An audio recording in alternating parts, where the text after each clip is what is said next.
Ka noho haumaru ake ngā manu me ētahi atu taonga i te roto o Horowhenua Punahau. Whai muri i te whakatau a te kōti pira, kia noho te roto ki raro i te kaupapa here a motu mō te wai Māori. Kei Jess Tyson tēnei pūrongo.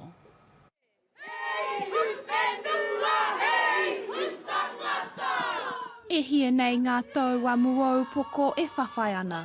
Nā nei, mō tātou iwi a muau poko, he aukati rātou te whawhai mō mātou hokina o tēnei turi.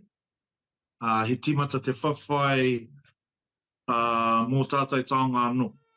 Nā te whakatau a te kōti pira i ngā nahi, ka kore e au kati a te whai wāhi o te Punahau i ngā paerewa waiora a motu.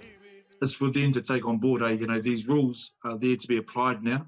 And so it's a matter of us coming together, pulling together and actually fully understanding the implications of this for our taonga.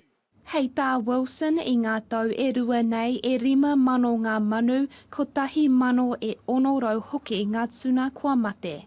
Ko te take, ko te rerenga pākawa ota, atu i ngā pāmu, me ngā mārahua whenua ki te moana. Ko te kaupapa i mua nei mō tātou ai nei hoki, anei ko te botulism. Ko tērā te mate o ngā manu, me ngā tuna, mo ngā taonga. This ruling for us assists, it's trying to put in place those standards to stop the high, nitrates coming into our waterways. And the nitrates come in, and they support the growth of weeds and the photosynthesis takes place. And then we get algae blooms.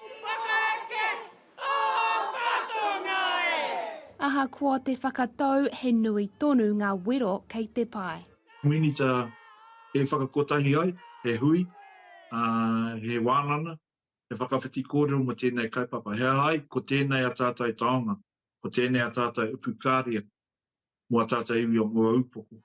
Ki te kore e kakamā te whakarauora i te oranga o te moana, ka pēnei tonu te tū totohe a te iwi nei.